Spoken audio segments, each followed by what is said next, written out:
एक बुजुर्ग औरत मर गई। यमराज लेने आए। औरत ने यमराज से पूछा, आप मुझे स्वर्ग ले जाएंगे या नर्क? यमराज बोले, दोनों में से कहीं नहीं। तुमने इस जन्म में बहुत ही अच्छे कर्म किए हैं, इसलिए मैं तुम्हें सीधे प्रभु के धाम ले जा रहा हूं। बुजुर्ग औरत खुश हो गई, बोली, धन्यवाद, पर मेरी आपसे एक विनती है। मैंने यहाँ धरती पर सबसे स्वर्ग नर्क के बारे में बहुत सुना है। मैं एक बार इन दोनों जगहों को देखना चाहती हूँ। यमराज बोले, तुम्हारे कर्म अच्छे हैं, इसलिए मैं तुम्हारी ये इच्छा पूरी करता हूँ। चलो हम स्वर्ग और नर्क के रास्ते से होते हुए प्रभु के धाम चलेंगे। दोनों चल पड़े। सबसे पहले नर्क आया। नर्क में बुजुर्ग औरत ने जोर जोर से लोगों के रोने की आवाज सुनी। वहां नर्क में सभी लोग दुबले पतले और बीमार दिखाई दे रहे थे। औरत ने एक आदमी से पूछा, यहाँ आप सब लोगों की ऐसी हालत क्यों है? आदमी बोला, तो और कैसी हालत होगी? मरने के बाद जब से यहाँ आए हैं हमने एक दिन भी खाना नहीं खाया। भूख से हमारी आत्माएं तड़प रही है। बुजुर्ग औरत की नजर एक विशाल पतीले पर पड़ी, जो कि लोगों के कद से करीब 100 फीट ऊंचा होगा। उस पतीले के ऊपर एक विशाल चम्मच लटका हुआ था। पतीले में से बहुत ही शानदार खुशबू आ रही थी। बुजुर्ग औरत ने उस आदमी से पूछा, इस पतीले में क्या है? आदमी मायूस होकर बोला, यह पतीला बहुत ही स्वादिष्ट खीर से हर समय भरा रहता है। बुजुर्ग औरत ने हैरानी से पूछा, इसमें खीर है तो आप लोग पेट भर के ये खीर खाते क्यों नहीं? भूख से क्यों तड़प रहे हैं? आदमी रो रो कर बोलने लगा, कैसे खाए? ये पतीला 100 फीट ऊंचा है, हम में से कोई भी उस पतीले तक नहीं पहुंच पाता। बुजुर्ग औरत को उन पर तरस आ गया। सोचने लगी, बेचारे खीर का पतीला होते हुए भी भूख से बेहाल है। शायद ईश्वर ने इन्हें यही दंड दिया होगा।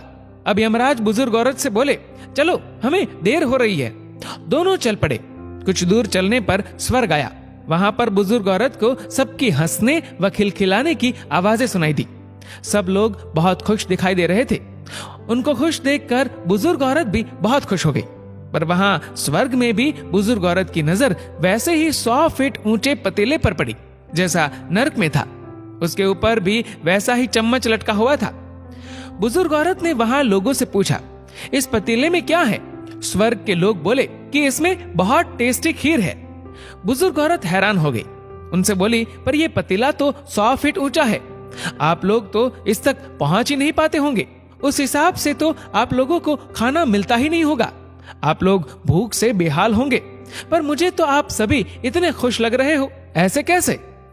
उनमें से एक व्यक्ति बोला, हम सब लोग तो इस पतीले में से पेट भर के खीर खाते हैं। औरत बोली, पर कैसे? पतीला तो बहुत ऊंचा है। व्यक्ति फिर बोला, तो क्या हो गया? पतीला ऊंचा है तो यहाँ पर कितने सारे पेड़ हैं। हमने इन पेड़ों की लकड़ी ली, उसको काटा और एक विशाल सीढ़ी का निर्माण किया। उस लकड़ी की सीढ़ी के सहारे हम पतीले तक पहुंचते हैं और सब मिलकर खीर का आनंद लेते हैं। बुजुर्ग औरत यमराज की तरफ देखने लगी। यमराज मुस्कुराए और बोले, ईश्वर ने स्वर्ग और नर्क मनुष्यों के हाथ में ही सौंप रखा है।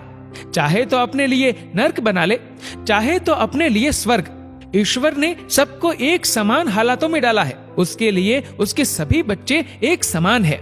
वो किसी से भेदभाव नहीं करता। वहां नर्क में भी पेड़ पौधे सब थे, पर वो लोग खुद ही आलसी है। उन्हें खीर हाथ में चाहिए। वो कोई कर्म नहीं करना चाहते, कोई मेहनत नहीं करना चाहते, इसलिए भूख से बेहाल है। क्योंकि यही तो ईश्वर की बनाई इस दुनिया का नियम है। जो कर्म करेगा, मेहनत करेगा, उसी को मीठा फल खाने को मिलेगा।